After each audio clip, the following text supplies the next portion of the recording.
Sirih berlipat, sirih pinang, sirih dari Pulau Mutiara. Pemanis kata selamat bersiaran, awal bismillah pembuka bicara. Assalamualaikum, salam sejahtera, ni hao, wanakkam dan salam Pandu Putri buat semua yang menonton siaran live kami hari ini. Apa khabar semua anak-anak pelajar? Semoga semuanya sihat, dilindungi dan terhindar dari COVID-19 yang sedang melanda sekarang ini. Jaga diri semua, duduk rumah, jangan keluar tanpa sebab. Kami dari Persatuan Pandu Putri Cawangan Pulau Pinang akan bersama-sama anda semua dalam sesi PDPR pokok untuk minggu ini. Sebelum kita meneruskan perkongsian tentang perjalanan ke Pandu Putri Raja, izinkan saya memperkenalkan barisan pemimpin yang akan membuat perkongsian pada hari ini. Saya, Puan Winiati binti Abdul Rahman, selaku moderator untuk hari ini adalah Pesuruhjaya Daerah bagi daerah Seberang Perai Tengah. Bersama-sama saya hari ini, Cik Kuan Pei Rus Pesuruhjaya Pandu Putri Remaja Cawangan Pulau Pinang sebagai ahli panel pertama, Cik Ong Wei Juen, Pesuruhjaya Latihan Cawangan Pulau Pinang, ahli panel kedua, Cik Ong Laing, jurulatih bertauliah daripada Persatuan Pandu Putri Pulau Pinang sebagai ahli panel ketiga, dan Puan Teo Pun Sian, Jawatan Kuasa Pesuruhjaya Latihan Cawangan Pulau Pinang.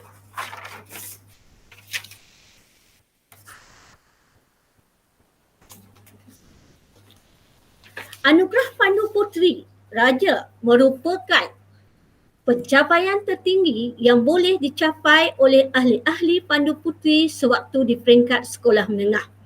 Sehinggalah ahli mencapai umur 20 tahun.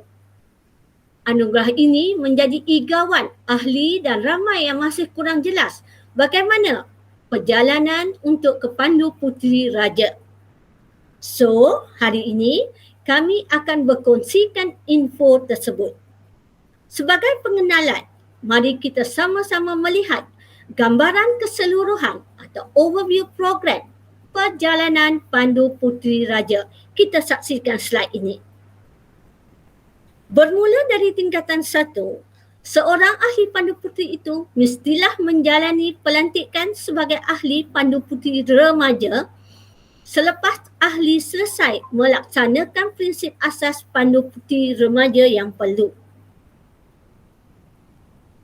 Peringkat seterusnya, apabila ahli berada di tingkatan 2, iaitu sebelum mencapai umur 15 tahun, ahli boleh memperolehi anugerah jin apabila beliau telah selesai menjalani lambang rumah kecil. Aktiviti Pandu Putri diteruskan semasa di tingkatan 3 bila mana ahli boleh menyelesaikan tali perkelilingan dan melaksanakan aktiviti lencana kecakapan yang terlibat.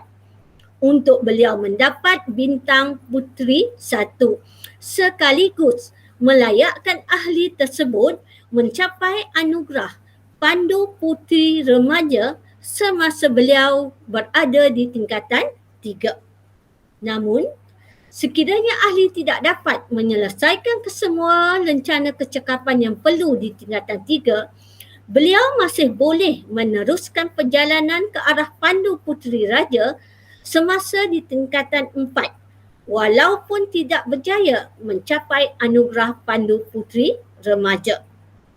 Kalau kita lihat slide yang ditunjukkan, ahli perlu dilantik sekali lagi semasa beliau berada di tingkatan 4. Ini adalah kerana ahli sekarang sudah menjadi seorang ahli Pandu Putri Ranger dan bukan lagi Pandu Putri Remaja. Di sini sebenarnya kesungguhan dan bermulanya usaha ahli untuk menyelesaikan setiap keperluan ke arah Pandu Putri Raja sehinggalah beliau tamat di tingkatan 5. dan melayakkan beliau menerima anugerah Pandu Puteri Raja. Kita akan dengar nanti penjelasan lebih lanjut daripada ahli-ahli panel kita sebentar lagi. Sebagai pembuka bicara, kita kongsikan slot video dari salah seorang ahli yang telah berjaya mencapai anugerah Pandu Puteri Raja, iaitu saudari Nurul Anis binti Alias. Sebelum kita mendengarkan perkongsian dari ahli panel pertama dan kedua kita, iaitu Cik Puan Pei Ling dan juga Cik Ong Wei Jen. Kita saksikan. Hai, Assalamualaikum dan salam sejahtera. Hari ini Anis nak berceritakan tentang pengalaman Anis menjadi seorang Pandu Puteri Raja. Tapi tu lah, tak ada feel kan pakai baju biasa kan. Apa kata kita tukar? Okay? Dan okay. Hai, Assalamualaikum. Nama saya Nurul Anis binti Alias dan sekarang saya berumur 19 tahun. Dah tak? Saya sudah menamatkan pengajian di peringkat matrikulasi di Kolej Matrikulasi Pulau Pinang dan sekarang ini tengah menunggu temuduga untuk Universiti Awam bagi meneruskan pengajian saya di Ijazah Sarjana Muda. Doakan saya ya. Okey, saya merupakan Pandu Puteri Raja pada tahun 2019 di mana saya menjadi Pandu Puteri Raja Melayu yang pertama di seberang Perai Tengah.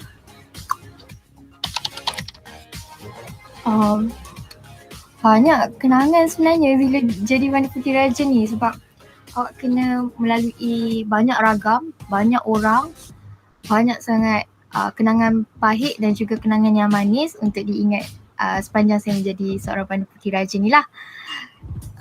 Saya akan ceritakan dua. Saya punya pengalaman manis dan juga pengalaman pahit. Kenangan manis saya sepanjang menjadi seorang Pandu Puteri Raja ni ialah apabila menerima dengan tangan sendiri anugerah Pandu Puteri Raja tersebut daripada Tunku Permaisuri Agong. Kenangan yang saya rasa antara yang paling pahit dalam hidup saya ialah apabila melakukan permit perkhemahan berkumpulan di mana ketika itu dah habis siap pasang semua benda kat campsite itu kan. Dah pasang apa semua tu, tengok cuaca buruk, sangat buruk dan kemah semua berterbangan, dapur semua dah berhancuran semua kat situ dan waktu tu dah nak malam, dah nak petang. Dia kaya macam kebaikan menjadi seorang Pandu Puteri Raja ni banyak sebenarnya.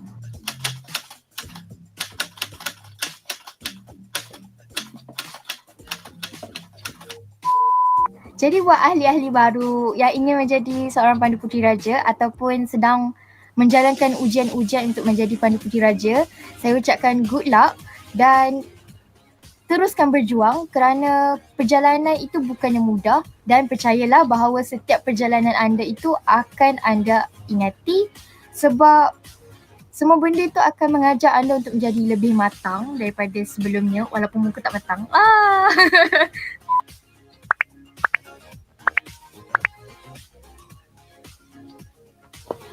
Terima kasih untuk Pandu Puteri Pulau Pinang kerana memberi saya peluang untuk bercakap tentang Pandu Puteri Raja ni walaupun sekejap saja. Terima kasih. Bye-bye.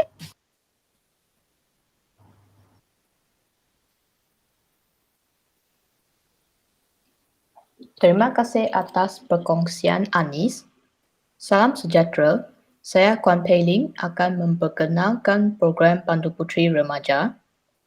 Sebagai seorang ahli Pandu Puteri, anda akan mula dengan program prinsip asas Pandu Puteri yang merangkumi 5 elemen. Yang pertama, budaya dan kreativiti.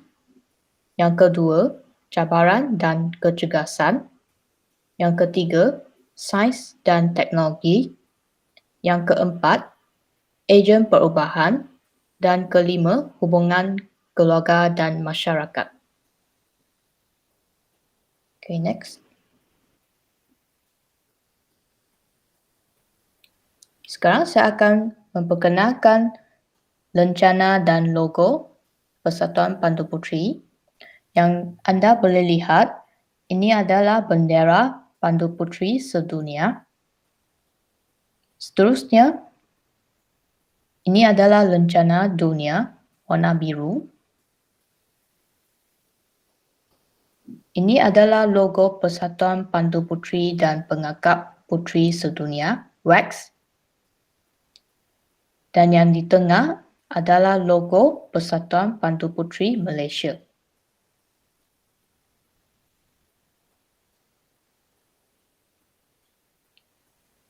Sekarang anda boleh nampak ini adalah jurnal progresif baharu yang akan menggantikan buku kemajuan yang lama. Okey, jadi anda akan guna jurnal progresif ini sepanjang perjalanan anda sebagai ahli pandu puteri, remaja dan ranger. Anda boleh beli jurnal progresif ini dari kedai peralatan Wisma Pandu Puteri Pulau Pinang.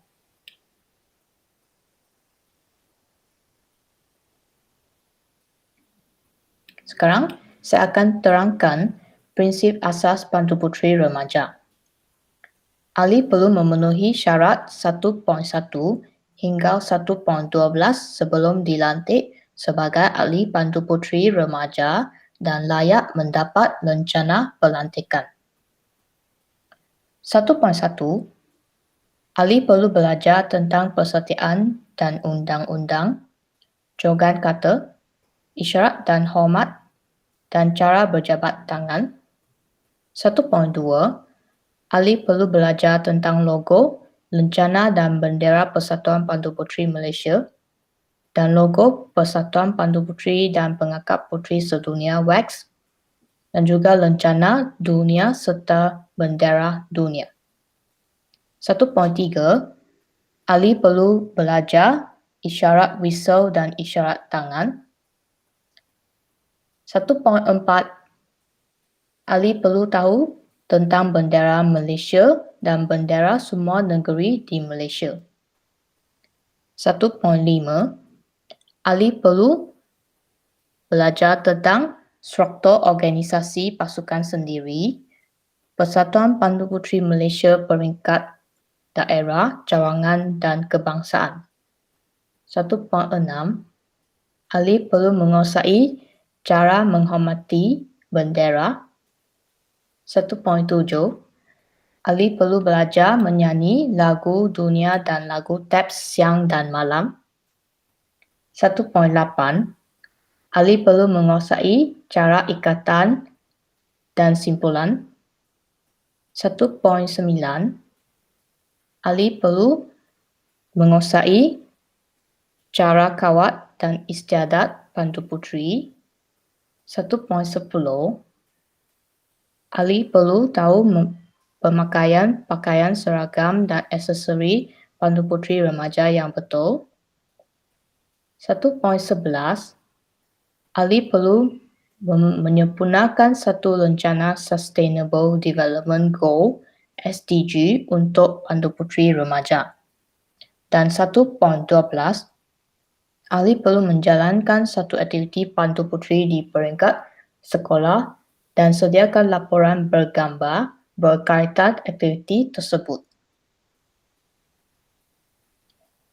Selepas menyempurnakan prinsip asas Pandu Puteri Remaja tadi, ahli akan dilantik sebagai ahli Pandu Puteri Remaja dalam satu majlis pelantikan dan ahli layak memakai lencana pelantikan warna biru di atas skaf.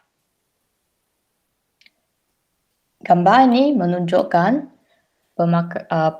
pemakaian pakaian seragam Pandu Puteri Remaja yang telah dilantik. Okay. Topi bowler head untuk Pandu Puteri Tunas, Pandu Puteri Remaja dan Pandu Puteri Ranger. Rencana pelantikan untuk Pandu Puteri Remaja adalah warna biru gelap.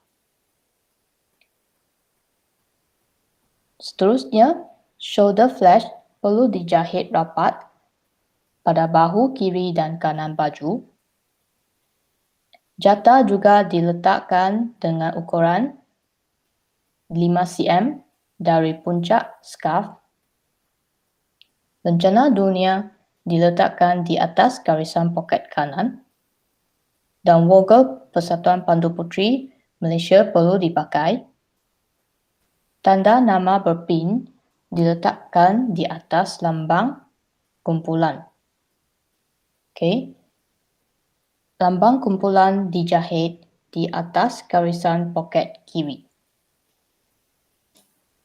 Jadi skarf kita dilipat selebar ukuran 3 jari sebanyak 4 atau 5 kali.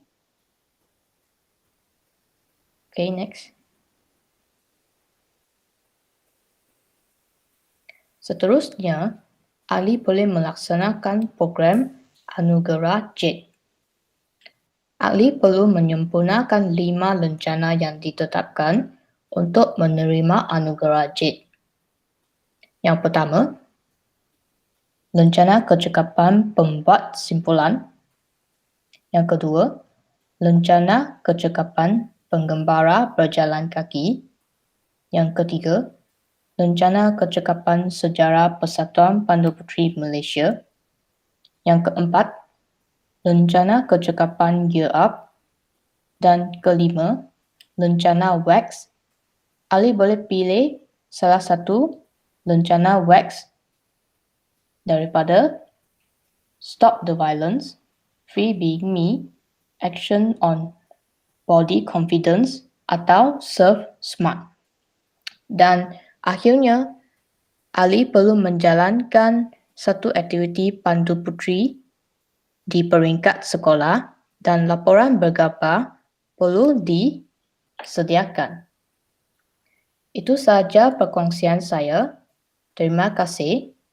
Seterusnya, marilah kita menjemput Cik Ong Wei Jin untuk teruskan perkongsian.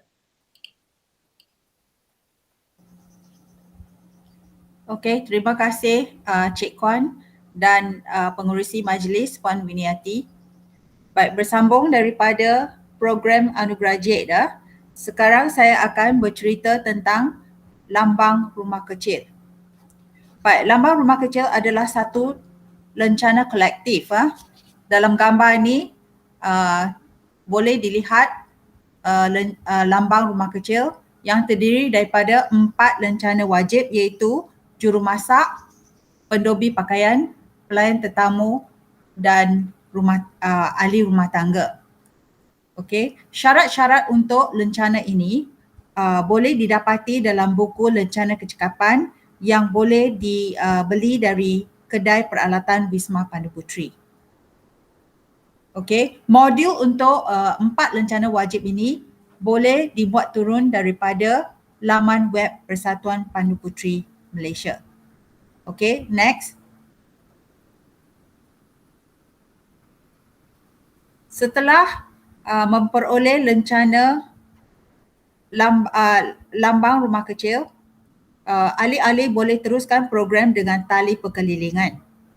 So, tali perkelilingan ini diberikan kepada seorang pandu puteri remaja yang telah memenuhi syarat-syarat yang berikut iaitu memperoleh anugerah JET iaitu sebelum tamat umur 15 tahun, lencana kecekapan bantu mula, lambang rumah kecil dan menjalani perkhemahan Pandu Puteri selama 3 hari 2 malam. Baik, macam mana nak memperoleh lencana kecekapan bantu mula? So, ahli-ahli perlu menghadiri kursus 2 hari bantu mula anjuran Bulan Sabit Merah Malaysia ataupun St. John Ambulance. Setelah menghadiri kursus 2 hari, ahli akan mendapat sijil dan setelah mendapat sijil barulah boleh mendapat lencana bantu mula. Baik, ahli-ahli perlu menyediakan buku log dan modul buku log juga boleh dimuat turun dari laman web Persatuan Pandu Puteri Malaysia. Okey, next. Program seterusnya diteruskan dengan Bintang Puteri 1. So, Bintang Puteri 1 boleh diperoleh setelah ahli-ahli memenuhi prasyarat yang berikut iaitu lencana kecekapan perkhemah, 1 lencana wax atau Yunga ataupun SDG, 1 lencana kecekapan budaya dan kreativiti, dan 1 lencana sains dan teknologi. Okey. Yang berikut. Baik, setelah memperoleh bintang puteri 1, barulah ahli pandu puteri layak untuk mendapat anugerah pandu puteri remaja. Dan anugerah ini diberikan kepada seorang pandu puteri remaja yang telah menyempurnakan syarat-syarat yang berikut, iaitu melengkapkan program pandu puteri remaja di tingkatan 3, menganuti agama atau mempunyai kepercayaan kerohanian, menyediakan buku log peribadi yang akan disemak di peringkat cawangan. Selain itu, mereka perlu melengkapkan buku log kemajuan dan juga menyerahkan jurnal progresif. Okey. Baik, tarikh tutup permohonan untuk anugerah Pandu Puteri Raja setiap tahun adalah pada 15 Disember untuk semua ahli pandu puteri remaja di tingkatan 3. Baik, itu sahaja bahagian saya. Sebelum tamat, marilah kita sama-sama menyaksikan perkongsian daripada Pandu Puteri Raja tahun 2020, iaitu Pang Sin Yun, tentang perjalanan ke arah Pandu Puteri Raja. Hi everyone, my name is Pang Sin Yun. I'm 18 years old and I'm a Queen's Guide from 2020 batch. I was from SMJK Porte, and it's an honor to have this opportunity to share my experience with all of you. The most unforgettable experience was the day I started a fire with only one matchstick.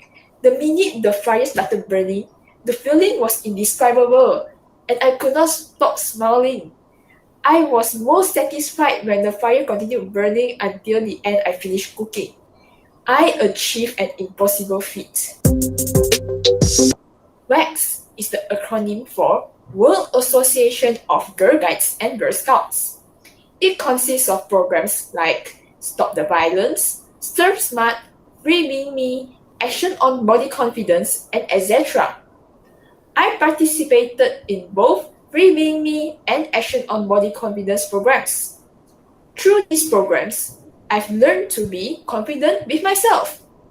No matter how I look, how I dress, I'm still beautiful on my own style. No matter where or what circumstances I'm in, I can proudly say, I'm Sin Yun. I can do it. Nice to meet you. CAKP is the acronym for Cabaran Anugerah Ketua Pesuruhjaya, and is compulsory for all Queen's Guide candidates. For CAKP, we were given different challenges each day. You heard challenges, right?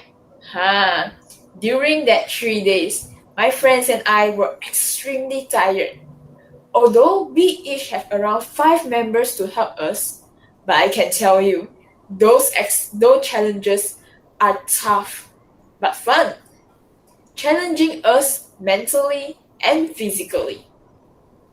We were like owls, working quietly at night, but we were caught by the guiders. It made me laugh when the scene flashed through my mind.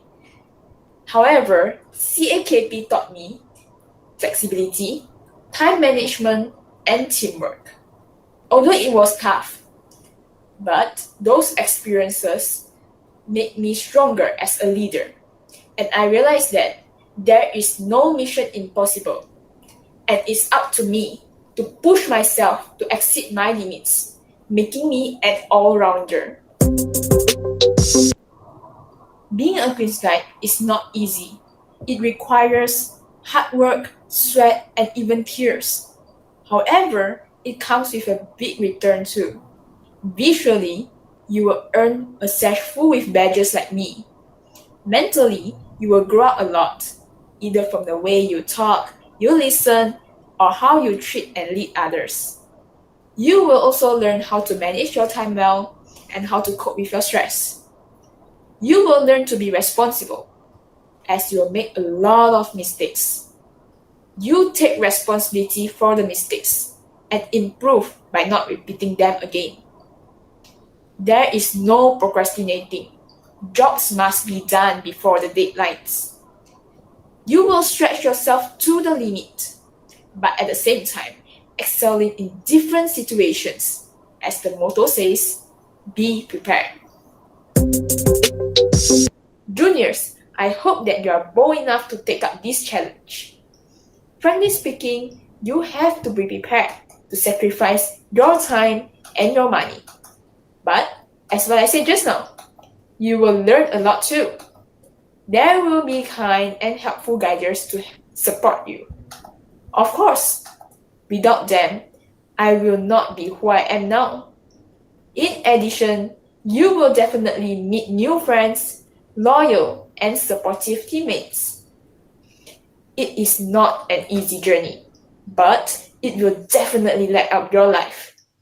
Queen's Guide is not only an honor, but it is also an achievement that you will definitely not regret to work hard for. Hope that you all are inspired and encouraged by my talk. Hope to see you all in future. Thank you.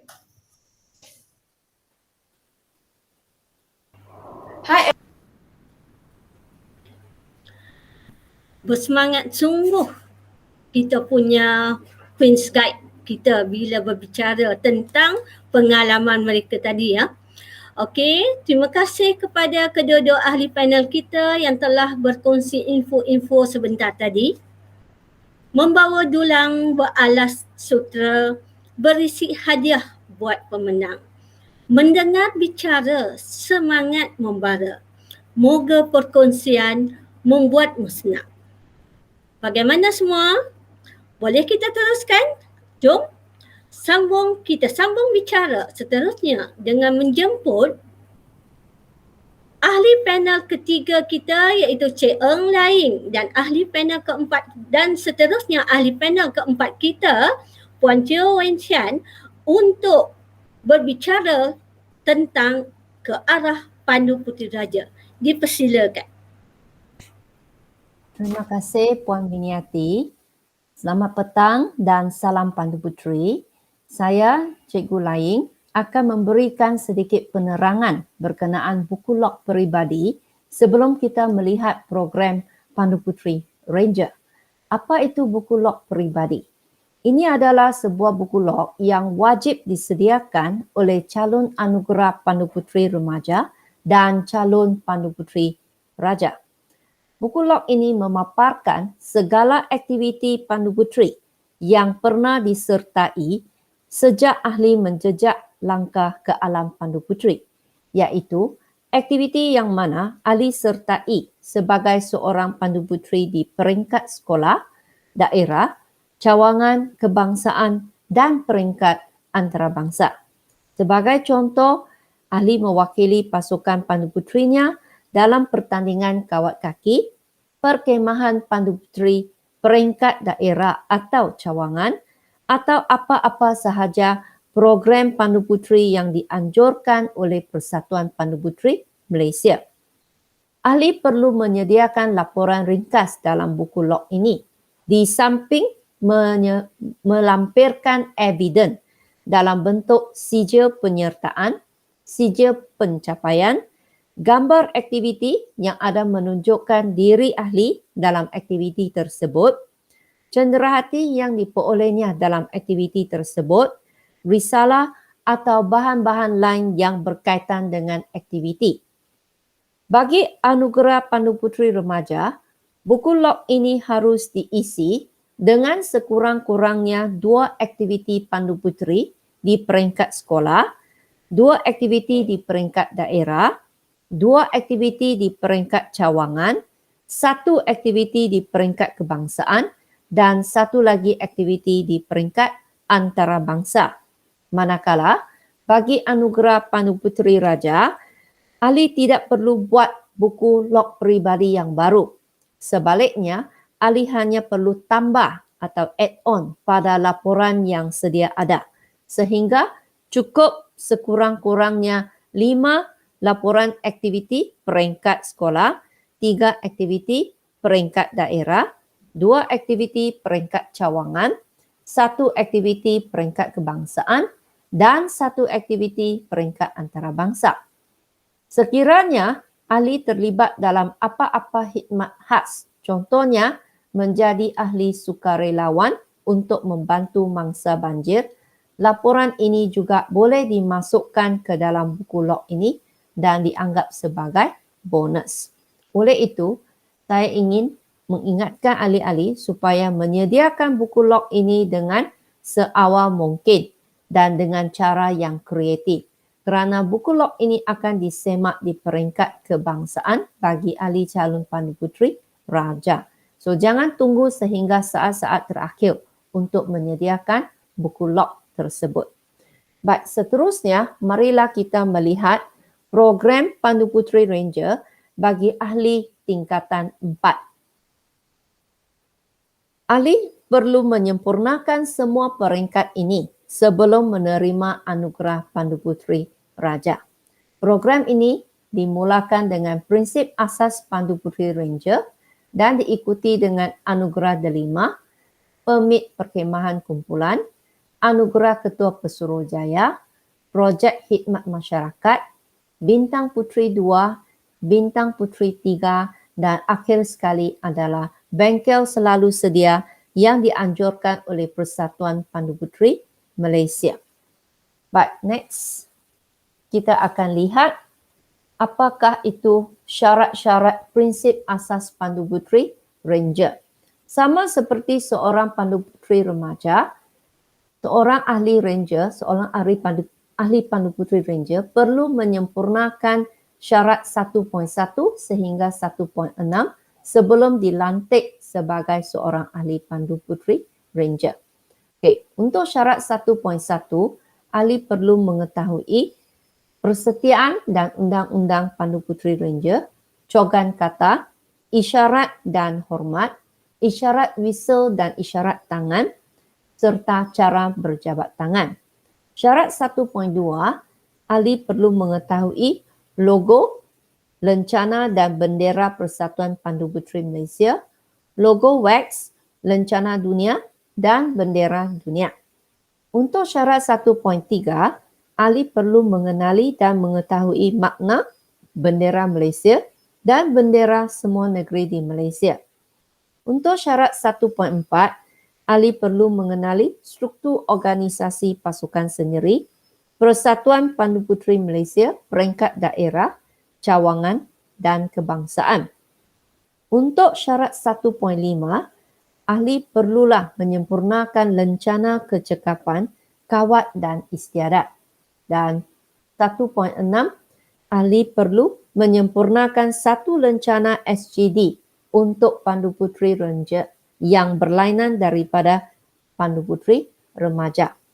Baik, kalau kita sekali imbas melihat semua syarat ini, anda akan perhatikan bahawa syarat 1.1 hingga 1.4 itu sama seperti prinsip asas Pandu Puteri Remaja. Oleh itu, bagi ahli Pandu Puteri Remaja yang telah dilantik, ahli tersebut dikecualikan daripada keempat-empat syarat tersebut. Ahli yang telah dilantik hanya perlu menyempurnakan syarat 1.5 dan syarat 1.6 sahaja. Selepas menyempurnakan semua syarat ini, satu majlis pelantikan akan diadakan untuk melantik ahli Pandu Puteri Ranger. Dan selepas itu, ahli bolehlah memakai lencana pelantikan di atas skafnya. Baik, mari kita lihat cara pemakaian pakaian seragam seorang ahli Pandu Puteri Ranger. Pada asasnya, cara pemakaian itu hampir sama dengan Pandu Puteri Remaja, iaitu ahli Pandu Puteri Ranger memakai topi bola, memakai lencana dunia di atas poket kanan, memakai woggle Pandu Puteri Malaysia pada skafnya dan juga lencana pelantikan di atas woggle tersebut, mempunyai shoulder flash yang dijahit rapat pada klim bahu kiri dan kanan, memakai tanda nama di atas poket kiri.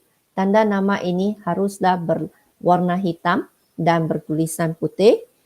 Bagi ahli yang berjawatan, ahli boleh menjahit jalur putih selebar 12 mm pada poket kirinya. Perbezaan dengan pakaian pandu puteri remaja adalah scarf. Scarf ahli pandu puteri ranger berwarna biru. Lencana pelantikan pandu puteri ranger berwarna merah. Dan anda perhatikan tidak perlu lagi memakai lambang bunga di atas poket kiri. Dan semua ahli pandu puteri ranger wajib memakai lanyard putih. Di hujung lanyard putih ini akan dipasang whistle dan dimasukkan ke dalam poket kiri. Whistle ini akan digunakan semasa aktiviti di luar seperti perkemahan. Untuk ahli pandu puteri remaja yang sudah dilantik tetapi belum lagi menyempurnakan prinsip asas pandu puteri ranger, dia boleh memakai lencana pelantikan pandu puteri remaja sehinggalah dia dilantik. Barulah dia tukar lencana itu kepada lencana yang berwarna merah. Baik, seterusnya ahli pandu puteri ranger akan mengikuti program Anugerah Delima yang merupakan satu program baru menggantikan program kelas 1. Dalam program ini terdapat 4 lencana kecekapan yang perlu disempurnakan. Yang pertama, lencana kecekapan pemerhati. Yang kedua, lencana kecekapan gear up, sama seperti dalam Anugerah Jet. Tetapi yang ini dia adalah berlainan sedikit untuk kategori pandu puteri ranger. Lencana ketiga adalah lencana kecekapan khidmat komuniti sekolah, di mana ahli perlu merancang satu projek khidmat dan menguruskan bajet untuk projek tersebut. Dan akhir sekali, ahli perlu menyempurnakan satu lagi lencana SDG yang belum lagi dicapainya. Okey. Baik, selepas menyempurnakan Anugerah Delima, ahli akan menjalani ujian permit perkhemahan kumpulan yang menguji kemahiran ahli merancang satu perkhemahan 3 hari 2 malam untuk 6 hingga 8 perkhemah. Apakah syarat untuk menjalani ujian ini? Pertama, ahli telah dilantik sebagai pandu puteri ranger. Kedua, ahli memperoleh lencana kecekapan perkhemah dan lencana kecekapan bantu mula. Ketiga, ahli berumur di antara 16 hingga 17 tahun dan ahli telah menyertai perkhemahan anjuran Persatuan Pandu Puteri sekurang-kurangnya 9 hari. Apa maksudnya perkhemahan anjuran Persatuan Pandu Puteri? Iaitu perkhemahan ini mestilah diketuai oleh seorang pemegang lesen perkhemahan yang bertauliah di Persatuan Pandu Puteri. Okey, bukannya sebarang perkhemahan yang dijalankan di peringkat sekolah. Sebelum perkhemahan dijalankan, calon ini hendaklah membuat perancangan untuk program perkhemahan, menu, bajet perbelanjaan, tapak perkhemahannya, apakah gadget yang akan dibina di dalam tapak tersebut, apakah jenis peralatan yang akan digunakan semasa perkhemahan ini. Selain itu, ahli perlulah membuat surat menyurat kepada pihak-pihak tertentu. Okay. Semasa perkhemahan dijalankan, calon ini perlulah memimpin perkhemahannya untuk membina gadget seperti rak peralatan, tempat memasak yang dipasang kain pelindung, tempat membasuh pinggan mangkuk, ampaian, rak kasut, skrin, tiang bendera, papan notis dan sebagainya. Calon juga mesti memasang sekurang-kurangnya 3 kemah dan menyusun atur gadget untuk mewujudkan satu tapak perkhemahan. Selain itu, calon juga harus memimpin ahli perkhemahannya untuk memasak semua hidangan, sarapan, makan tengah hari dan makan malam dari hari pertama sehingga ke hari yang terakhir. Dan calon juga harus menganjurkan aktiviti untuk malam pandu puteri atau malam unggun api pada waktu malam di samping menjalankan permainan luas untuk ahli-ahlinya. Pada hari yang terakhir, calon mesti menunjukkan kepimpinannya untuk membawa ahli-ahlinya menurunkan semua kemah dan gadget serta membersihkan seluruh kawasan tapak perkemahan. Untuk membantu calon membuat persediaan rapi, calon boleh merujuk maklumat dalam buku Jom Berkemah yang boleh dibeli dari kedai peralatan Wisma Pandu Puteri. Melalui ujian ini, calon belajar untuk berdikari, membuat perancangan dengan teliti dan mengurus masa serta wang dengan bijak. Seboleh-bolehnya, ujian ini mesti disempurnakan sebelum calon berumur 17. Demikianlah sahaja perkongsian saya. Seterusnya, Puan Chiu akan memberikan penerangan berkaitan dengan program Pandu Puteri yang seterusnya. Terima kasih. Terima kasih Cik Ng. Selamat sejahtera dan salam Pandu Puteri. Sekarang saya akan berkongsi tentang anugerah Ketua Pesuruhjaya. Bagi anugerah Ketua Pesuruhjaya, calon mesti memenuhi prasyarat yang ditentukan. Antaranya adalah seperti umur di dalam lingkungan 16 hingga 17 tahun, memperoleh tali perkelilingan, lulus dalam anugerah delima, memperoleh bintang puteri 1, memperoleh permit perkemahan kumpulan dan menganuti agama atau kepercayaan agama. Dalam cabaran anugerah Ketua Pesuruhjaya ini, calon akan diberi cabaran-cabaran yang ditentukan. Calon mesti melaksanakan 3 daripada 4 cabaran berikut. Antaranya adalah akademik, teknologi, sosial ataupun penggembara adventure.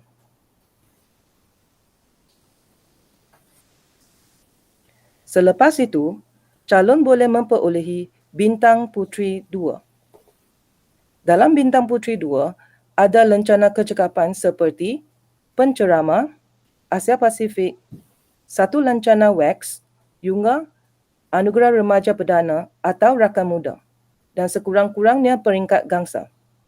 Dan juga 1 lencana kecekapan pilihan yang belum diperoleh daripada elemen sains dan teknologi. Melalui Bintang Puteri 2, calon akan mengetahui pergerakan Pandu Puteri sedunia dengan lebih mendalam dan menyeluruh.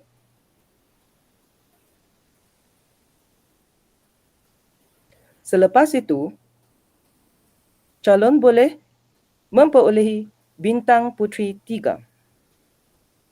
Dalam Bintang Puteri 3, calon mempunyai kebebasan untuk memilih lencana kecekapan yang senang dikuasai oleh calon.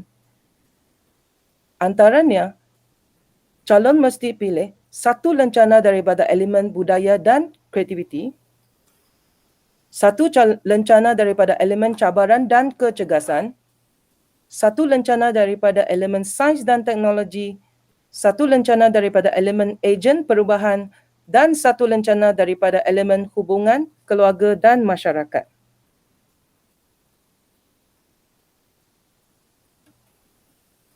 Selepas itu, calon akan jalankan projek khidmat masyarakat selama 3 bulan. Bagi projek khidmat masyarakat 3 bulan, prasyaratnya adalah seperti berikut.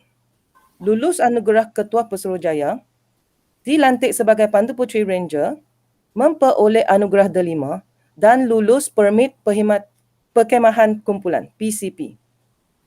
Pembentangan projek akan dijalankan di peringkat cawangan sebelum dibentangkan di peringkat kebangsaan.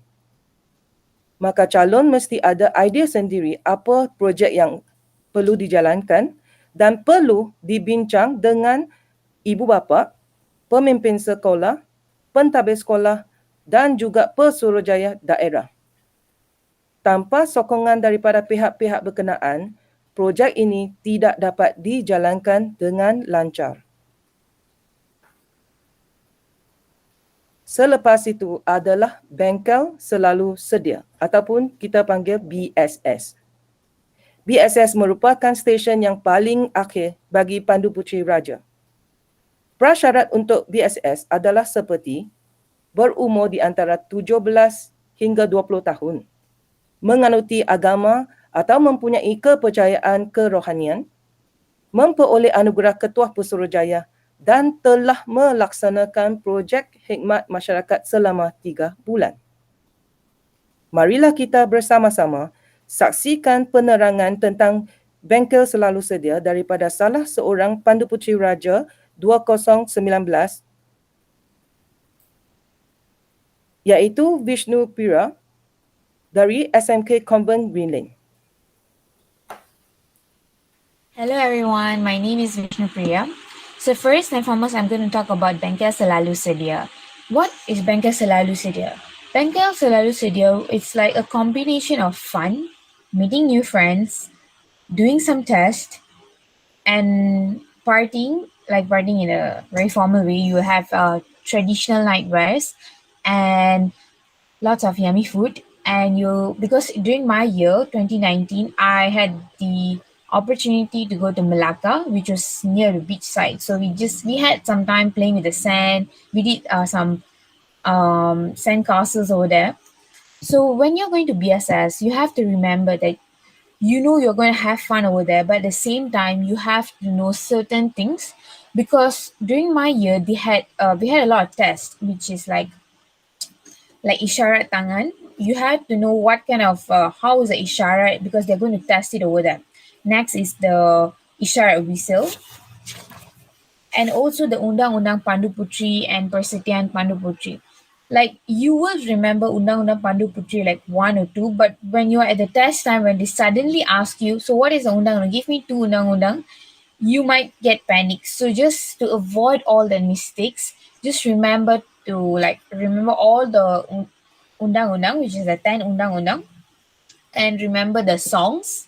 And also don't forget to remember on how to tie the knots. There are a lot of knots, so make sure to remember all of it, because when I had my test, we had few stations, and each station that we went to, they had asked us to tie different kind of knots. So it's not everything what you learned, and it's not, some of the knots you don't use it frequently, so you don't know. So make sure to remember all of it when you're going for the test. I also had a good opportunity to meet new friends over there, which I made, and I was lucky enough that I met the friend that I saw in BSS. I still met her in college, so I think meeting new friends was the best part in BSS, because you get to know so many people from different states. And next up is my 3-month service. So 3-month service is a very important thing, and don't forget to plan it properly, because if you don't have a proper planned itinerary, you wouldn't know on how to carry out your plan. So to avoid all the messiness, do a pre-plan, and if you are struggling, do get your guiders help or your parents help, your teachers help. At least they will help you to advise. So when I was doing my 3-month service, I did the curtain. I changed the curtain in Penang Girl Guides room and the training room upstairs. So when I was changing the curtain, I did take notice on the cost and what I was going to do to raise my money. So I did do a few activities on how I could save up the money. So I did like selling my cookies. I made cookies from scratch, and I sold sandwiches. I washed cars. I did a lot of odd things. Like, many people say that I did house chores in the school, but that's what made me successful, and I finally got to buy the curtains and everything. And for your information, that curtain are blackout curtains. So I hope they're still in good use, because every time when I pass by, when I go inside the training room, it's still in a good way. So I was very happy that it was a good choice that I changed the curtain. So that's all. Thank you very much.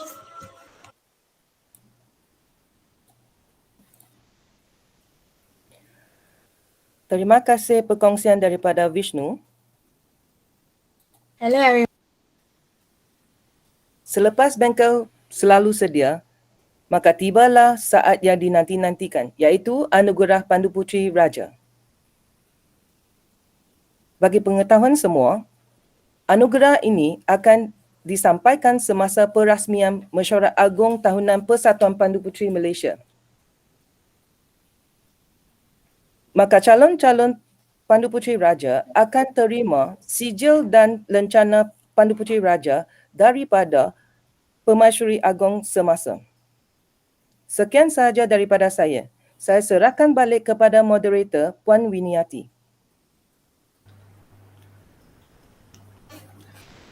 Terima kasih kepada semua ahli panel yang telah bersama-sama dalam membicarakan tajuk kita pada hari ini, iaitu Cik Peling, Cik Wijen, Cik Laing dan juga Puan Chiu.